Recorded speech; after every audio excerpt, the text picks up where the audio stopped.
A Queridinha, de Anton Tchekhov, voz Iba Mendes. Olenka, filha de Plemianikov, assistente de colégio aposentado, estava sentada na escada dos fundos de sua casa, sem fazer nada. O dia era quente, as moscas uniam em volta dela, e era agradável pensar que a noite estava próxima. Nuvens escuras de chuva amontoavam-se a leste do céu, trazendo de vez em quando um hálito de umidade. Kukin, que morava na ala da mesma casa, estava em pé no meio do pátio, olhando para o céu. Era gerente do Tivoli, um teatro ao ar livre. Outra vez, exclamou em desespero. Chuva outra vez. Chuva, chuva, chuva. Chuva todos os dias. Parece uma praga contra mim. Creio que seria melhor eu meter a cabeça no laço e acabar com a vida de uma vez. Isto está me arruinando. Perdas enormes todos os dias. Juntou as mãos num gesto dramático e continuou dirigindo-se a Olenka. Que vida, Olenka Semienovna! É para fazer um homem chorar. Um homem trabalha, faz o melhor que pode, tortura-se, passa noites em claro, pensando na melhor maneira de fazer as coisas. E qual é o resultado? Dá ao público a melhor das operetas, a melhor das pantomimas, artistas excelentes. Mas acha que eles querem isso? Que dão algum sinal de apreciação? O público é rude, o público é rústico, o público quer um circo, uma série de tolices, droga por atacado, e depois há ainda o tempo. Veja, chove quase todas as noites. Começou a chover no dia 10 de maio e continuou chovendo através de junho. É simplesmente insuportável. Não tenho auditórios, mas não tenho de pagar renda, não devo pagar aos atores. No dia seguinte, ao cair da tarde, o céu anuviou-se de novo e Kukin disse com um riso histérico: Oh, eu não me incomodo, que venha o pior, que se afogue todo o teatro e eu com ele. Está escrito que não devo ter sorte neste mundo, nem no outro, que os atores me processem e levem ao tribunal. Que é o tribunal? E por que não a Sibéria e trabalhos forçados ou a forca? Ah. No terceiro dia, o mesmo. Olenka escutava Kukin em silêncio e com muita seriedade. Algumas vezes os seus olhos umedeciam-se de lágrimas. Por fim, o infortúnio de Kukin tocou-lhe a alma, enamorou-se dele. Kukin era um homem pequeno, esquelético, de face amarelada, cabelo crespo penteado para trás e voz fina de tenor. As suas feições enrugavam-se todas quando falava. Havia sempre desespero na sua fisionomia. Contudo, despertou em Olenka um sentimento sincero e profundo. Aliás, ela andava sempre se enamorando de alguém. Não podia viver sem amar alguma pessoa.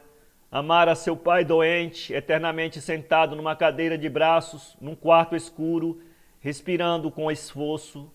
Amara sua tia, que vinha de Brianska uma vez ou duas por ano visitá-los.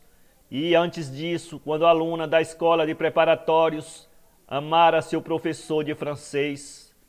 Era uma moça calma, boa, compassiva, e havia em toda ela uma extraordinária doçura, dando uma agradável impressão de saúde.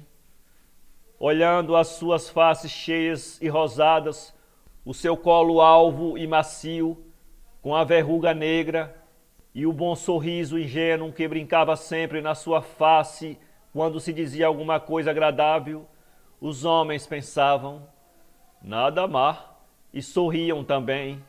E as senhoras que a visitavam no meio da conversa, não podendo conter-se, tomavam-lhe as mãos e exclamavam no impulso de simpatia: Você é uma queridinha. A casa sua por herança e onde vivia desde que nascera, estava situada nos arredores da cidade, na estrada do Cigano, perto de Tivoli. Desde o anoitecer até alta noite, ela ouvia a música do teatro e os estouros dos foguetes. E tinha a impressão de que, no meio de tudo aquilo, podia ouvir Cuquim rugindo em sua luta contra a sorte, tomando de assalto o seu maior inimigo, o público. O seu coração comovia-se suavemente e não podia dormir. Quando Cuquim voltava a casa, já quase ao amanhecer, Olenka batia na vidraça da janela e, através das cortinas, ele podia ver a sua face louçã, um ombro e o bondoso sorriso que ela lhe dava. Cuquim propôs-lhe casamento. Casaram, e quando ele se detinha observando-a, vendo o seu colo alvo e os seus ombros roliços e vigorosos, batia palmas e exclamava: "És uma queridinha!" Cuquim era feliz, mas no dia do seu casamento choveu e aquela expressão de desespero nunca deixou o seu rosto. Os dois viviam em muito boa harmonia. Olenka ficava ao guichê, mantinha em ordem o teatro, tomava nota das despesas e pagava os salários. As suas faces rosadas, com seu sorriso bom e ingênuo, como uma auréola em volta do seu rosto, podiam ver-se através do guichê, dos bastidores do teatro e do café em frente. Olenka começou a dizer a seus amigos que o teatro era a coisa maior, mais importante e mais essencial do mundo, que era o único lugar onde se obtinha um divertimento verdadeiro e onde a gente se humaniza e educava. "Mas acha que o público aprecia?" indagava. "O que o público quer é um curso. Ontem Vanítica e eu demos Fausto burlesco e quase todos os camarotes estavam vazios. Se apresentássemos alguma tolice, o teatro teria enchido a cunha. Amanhã daremos Orfeu no Hades, venha." Repetia tudo o que o Cuquim dizia sobre o teatro e os atores. Falava com desprezo do público, com ele de sua indiferença pela arte, do seu espírito rústico. Envolvia-se nos ensaios, corrigia os atores, observava a conduta dos músicos e, quando alguma crítica desfavorável aparecia no jornal local, chorava e ia à redação discutir com o redator. Os atores gostavam dela e chamaram-na Vanítica e eu a queridinha. Olenka tinha pena deles e emprestava-lhes pequenas quantias. Se a enganavam, ela nunca se queixava ao marido. Quando muito, derramava algumas lágrimas. No inverno, eles viviam muito bem. Tomavam um teatro na cidade para todo o inverno e subalugavam-no por breves períodos a companhias teatrais.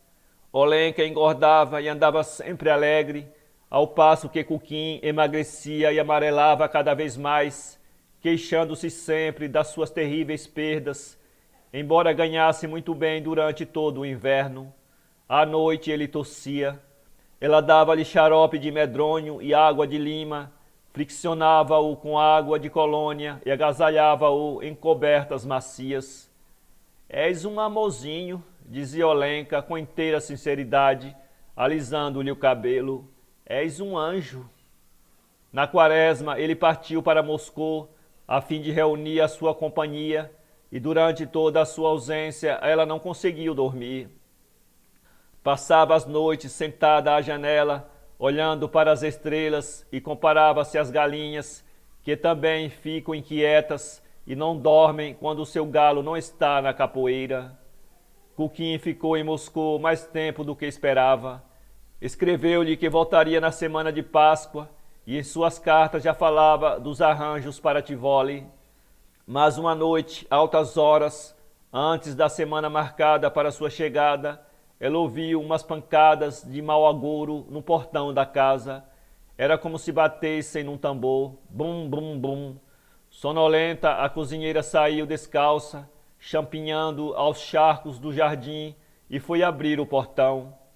"Abra, por favor", disse alguém numa voz cava e baixa. "Tenho um telegrama." Não era a primeira vez que Olenka recebia telegramas de seu marido, mas aquele inexplicavelmente encheu-a de terror. Abriu com mãos trêmulas e leu: Ivan Petrovic morreu subitamente hoje. Esperamos ordens índitas para vulneral terça-feira. Era assim que estava escrito o telegrama, vulneral e outra palavra ininteligível, índitas. Assinava o gerente da companhia de ópera. Meu querido, exclamou Olenka em soluços.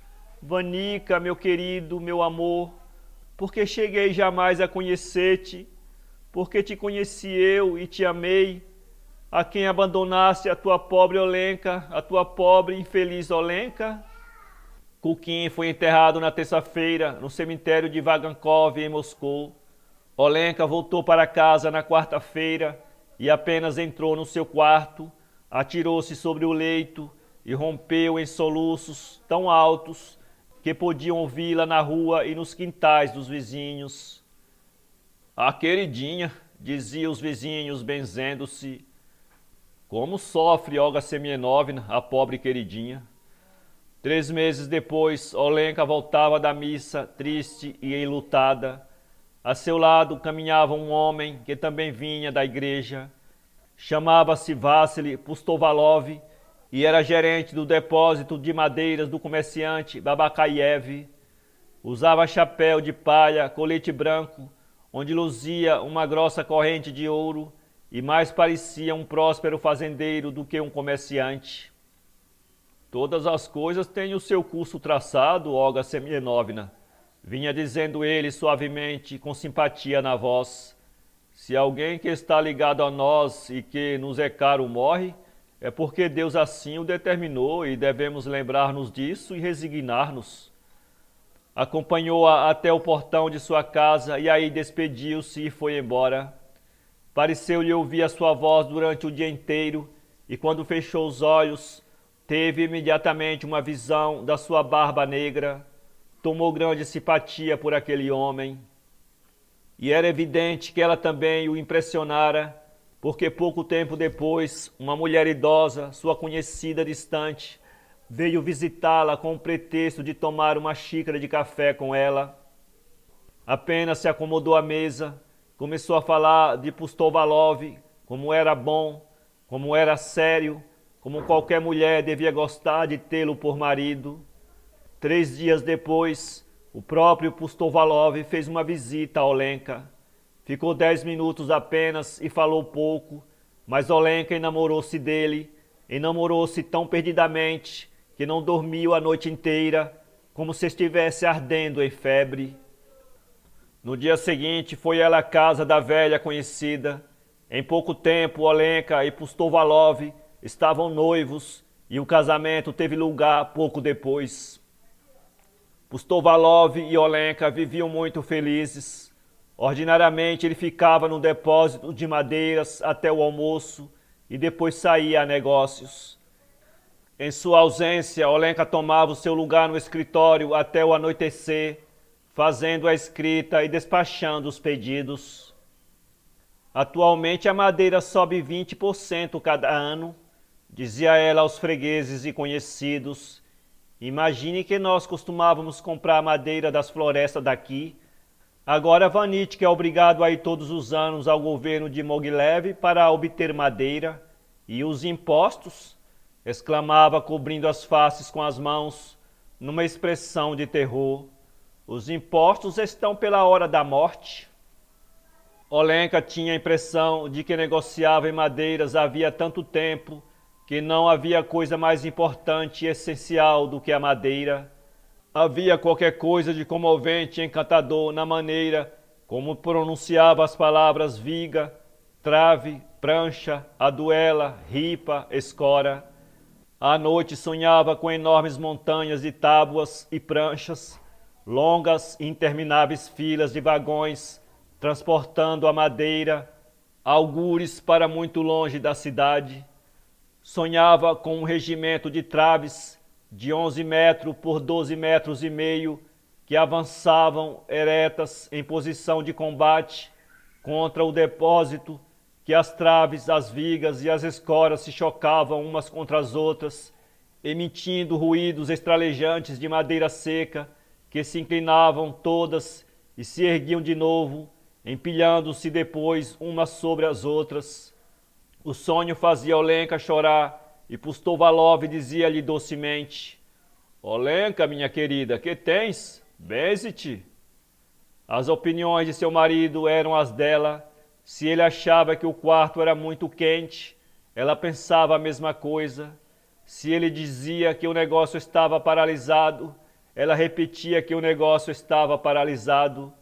Pustovalov não gostava de divertimentos e ficava em casa nos dias santos.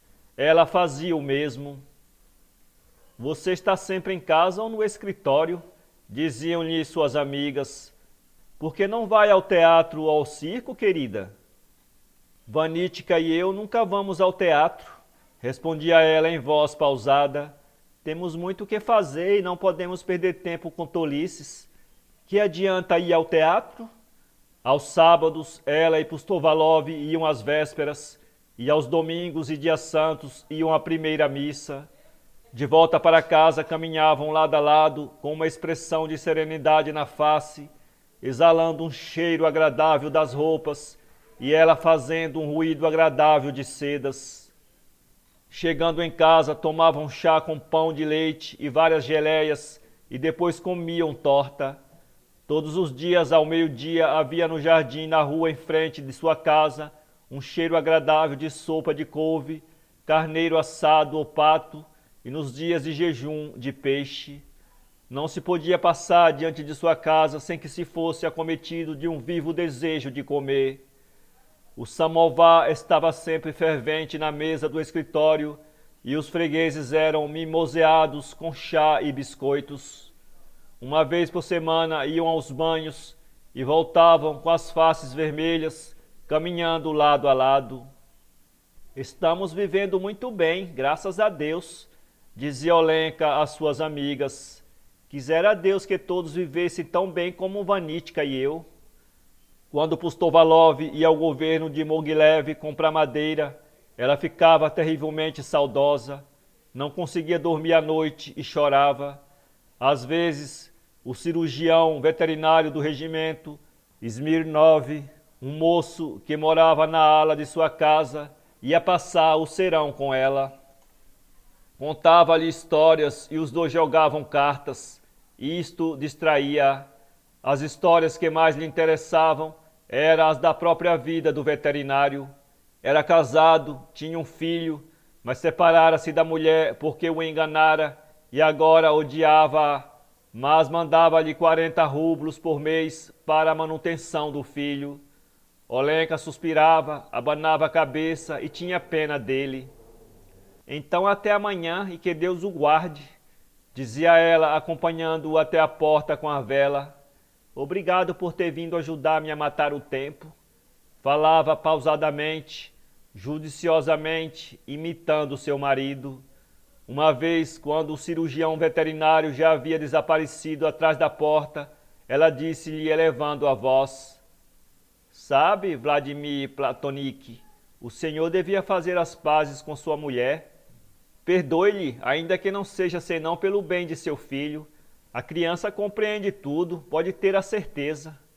Quando Pustovalov voltou, ela falou-lhe em voz baixa do cirurgião veterinário e sua infeliz vida familiar, e os dois suspiraram e abanaram as cabeças e falaram sobre o menino que devia ter saudades do pai. Depois, por uma estranha associação de ideias, os dois pararam diante das imagens sagradas, fizeram genuflexões e oraram a Deus para que lhes mandassem filhos. E assim os Pustovalov viveram durante 6 anos completos, calma e pacificamente, em perfeito amor e harmonia. Mas, uma vez no inverno, Vassily Andreitch, depois de tomar um pouco de chá muito quente, saiu para o depósito de madeira sem chapéu, apanhou um resfriado e adoeceu gravemente. Foi tratado pelos melhores médicos, mas a doença aumentou e Vassily Andreitch morreu 4 meses depois. Olenka ficou viúva outra vez. A quem me deixaste tu, meu amigo? Pranteou ela após os funerais. Como viverei agora sem ti, miserável criatura que sou? Apiedai-vos de mim, boa gente, sem pai, sem mãe, sozinha no mundo. Vestia luto pesado e véu, e deixou de usar chapéus e luva. Quase não saía de casa, a não ser para ir à igreja e visitar o túmulo de seu marido. Levava quase uma vida de freira. 6 meses depois tirou o véu e abriu as persianas. Começou a sair de vez em quando, de manhã, para ir ao mercado acompanhada de sua cozinheira. Mas, como vivia em sua casa, e o que lá ia apenas podia imaginar-se, podia deduzir pelo fato de ter sido vista no seu pequeno jardim, tomando chá em companhia do veterinário, que lia o jornal em voz alta para ela, e pelo fato de uma vez, por ocasião de um encontro com uma conhecida no correio, ter dito: a nossa cidade não tem uma inspeção veterinária adequada, por isso há tantas doenças. Constantemente estamos ouvindo falar de gente que adoece devido ao leite ou que é infeccionada por cavalos e vacas. A saúde dos animais domésticos deve merecer tantos cuidados como a dos seres humanos. Repetia as palavras do veterinário e tinha as mesmas opiniões sobre tudo. Era evidente que Olenka não podia viver um ano inteiro sem algum amor, e dessa vez ela encontrara sua nova felicidade na ala de sua casa. Se tratasse de qualquer outra mulher, isto teria sido condenado. Ninguém, entretanto, podia pensar mal de Olenka. Tudo em sua vida era transparente. Ela e o veterinário nunca falavam da mudança de suas relações. Tentaram ocultá-las com efeito, mas sem sucesso, pois Olenka não podia ter segredos. Quando os colegas do regimento do cirurgião foram visitá-lo, ela serviu-lhes chá e depois o jantar, e falou-lhe da praga do gado e do perigo dos açougues municipais da cidade. O cirurgião ficou muito embaraçado, e depois que os seus colegas foram embora, tomou a mão de Olenka e exclamou irritado: não te disse já que não falasses do que não entendes? Quando nós médicos discutimos coisas, por favor, não te metas na conversa. Isto está se tornando uma maçada. Ela olhou com espanto e alarma e perguntou: mas, Velodica, de que devo falar então? E lançou-lhe os braços ao pescoço, chorando, e rogou-lhe que não se zangasse, e os dois sentiram-se muito felizes. Mas a sua felicidade foi de curta duração.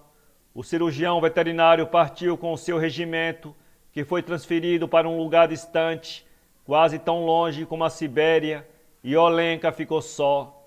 Desta vez ficou completamente só. Seu pai morrera havia muito tempo, e a sua cadeira de braços estava na água furtada, coberta de poeira e sem uma perna. Olenka emagreceu e tornou-se muito doméstica, e as pessoas que a encontravam na rua não mais a olhavam como antes, nem sorriam para ela. Era evidente que os seus melhores anos haviam passado definitivamente e que uma nova vida, dúbia e insípida, ia começar para ela, uma vida em que nem era bom pensar. À noite, Olenka ficava sentada na escada de sua casa e ouvia a música e os foguetes no Tivoli, mas aquilo não mais despertava nela qualquer emoção. Olhava indolentemente para o pátio, sem pensar em coisa alguma, sem nada querer, e à noite sonhava apenas com o pátio vazio. Comia e bebia sem vontade. E o pior era que já não tinha opiniões. Via e compreendia tudo o que se passava ao redor, mas não podia formar uma opinião a respeito. Não sabia sobre o que falar. E como era terrível não ter opiniões.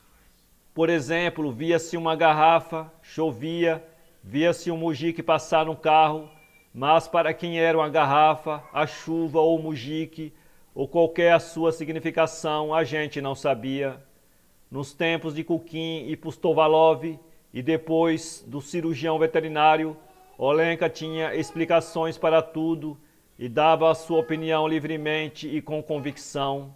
Mas agora havia um vazio completo no seu coração, no seu cérebro e no seu pátio, e tudo aquilo era pungente e amargo como fel. Pouco a pouco a cidade foi crescendo em volta. A estrada do cigano tornou-se uma rua, e onde estivera o Tivoli e o depósito de madeiras, havia agora casas e uma série de ruas transversais. Como o tempo voa, a casa de Olenka tornou-se sombria, o teto fuliginoso, e o alpendre parecia prestes a desmoronar. Bardanas e cardos cobriam o pátio. Olenka envelhecera e tornara-se muito caseira.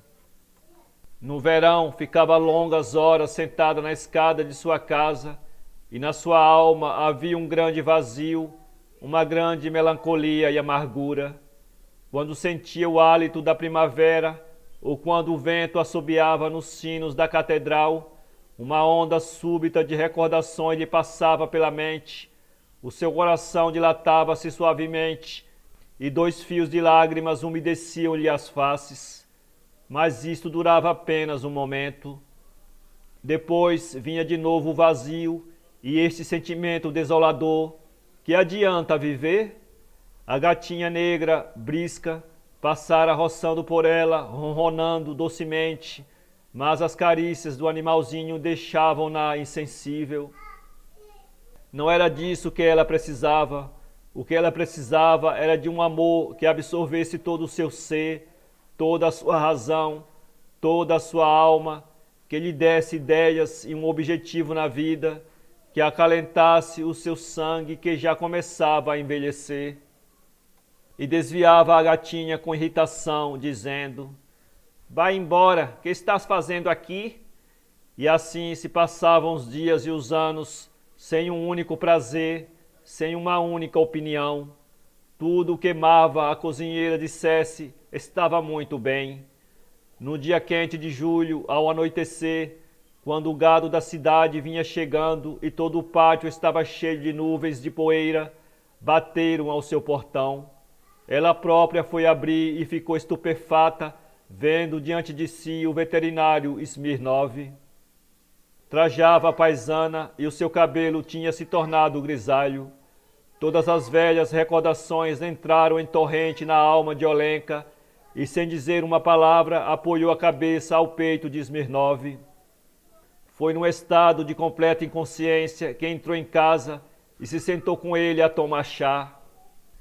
"Meu querido", murmurou Olenka trêmula de alegria, "Vladimir Platonik, de onde te trouxe Deus?" "Tenciono estabelecer-me aqui definitivamente", respondeu Vladimir Platonik. "Renunciei ao meu posto e vim para aqui a fim de tentar fortuna como um homem livre e levar uma vida sossegada. Além disso, é tempo de mandar o meu rapaz para o ginásio. Ele já está crescido. Reconciliei-me com minha mulher." "Onde está ela?" perguntou Olenka. "No hotel com o rapaz. Eu estou procurando casa." "Santo Deus, homem, fica na minha casa. Por que é que a minha casa não serve? Ó, querido, ora, eu não vou querer nenhum aluguel de ti", exclamou Olenka na maior das excitações e começou a chorar de novo. "Vivereis aqui, a ala será suficiente para mim. Meu Deus, que alegria!" No dia seguinte mandou pintar o teto, cear as paredes, e Olenka, com os braços arqueados, andava para um lado e para o outro no pátio, superintendendo o serviço. A sua face era iluminada pelo seu velho sorriso. Todo o seu ser rejuvenesceu, como se tivesse acordado de um longo sono. A mulher e o filho do veterinário chegaram. Era uma mulher magra, simples, de expressão azeda. O rapaz, Sacha, pequeno para sua idade de 10 anos, era um menino bochechudo, com olhos azul claros e covinha nas faces. No momento que entrou no pátio, correu para a gatinha e todo o ambiente vibrou com seu riso feliz. "É a sua gatinha, tia?" perguntou a Olenka. "Quando tiver gatinhos, quero que me dê um. Mamãe tem um terrível medo de ratos." Olenka conversou com ele, deu-lhe chá e subitamente sentiu um estranho calor no peito e um suave apertar no coração, como se o rapaz fosse dela. À noite, quando ele estudava as lições na sala de estar, ela olhava alternamente, murmurando baixinho: "Meu querido, meu amor, És uma criança tão inteligente, é tão bom olhar para ti. Ilha é uma porção de terra cercada de água por todos os lados, recitou Sasha. Ilha é uma porção de terra, repetiu ela. Era a primeira ideia afirmada com convicção depois de muitos anos de silêncio e vazio mental. Agora já tinha opiniões e ao jantar discutiu com os pais de Sasha sobre a atual dificuldade dos estudos ginasiais, mas como afinal de contas uma instrução clássica era melhor do que um curso comercial, porque quando uma pessoa se formava pelo ginásio, tinha um caminho aberto para qualquer carreira liberal. Podia escolher à vontade medicina, engenharia ou qualquer outra coisa. Sasha começou a frequentar o ginásio. Sua mãe partiu de visita à sua irmã de Cracóvia e nunca mais voltou. O pai estava ausente o dia inteiro, inspecionando o gado, e algumas vezes não voltava para casa durante 3 dias seguidos, de forma que Sasha ficava inteiramente abandonado. Resolveu, pois, mudá-lo para junto dela. Preparou-lhe um pequeno quarto contíguo ao seu. Todas as manhãs ela entrava no quarto do rapaz e encontrava-o dormindo a sono solto, com uma mão debaixo do rosto e tão quieto que parecia nem respirar. Que pena ser obrigada a acordá-lo, pensava. Sashenka, chamava docemente com pesar. Levanta-te, querido, é hora de ir para o ginásio. O rapaz levantava-se, vestia-se, dizia as suas orações e sentava-se à mesa para tomar chá. Tomava 3 copos de chá, comia 2 grandes bolos e metade de um pão com manteiga.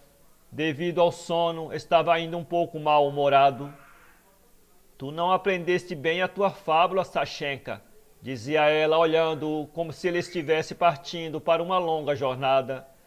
Que trabalho que dás! Deve esforçar-te por aprender, querido, e dar atenção aos teus professores. Oh, deixe-me em paz, por favor, dizia Sasha. Depois descia para a rua com seu grande boné na cabeça e a mala nas costas. Olenka seguia-o silenciosamente. Sashenka, chamava. Ele voltava-se e ela punha-lhe uma tâmara ou um caramelo na mão.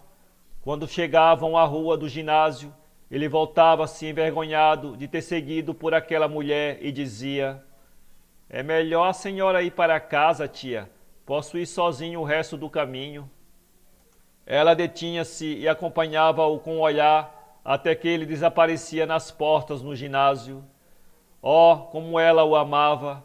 Nenhum dos seus outros amores fora tão profundo. Nunca até então se entregara tão completamente, tão desinteressadamente, tão alegremente como agora que os seus instintos maternais foram todos despertados de uma vez.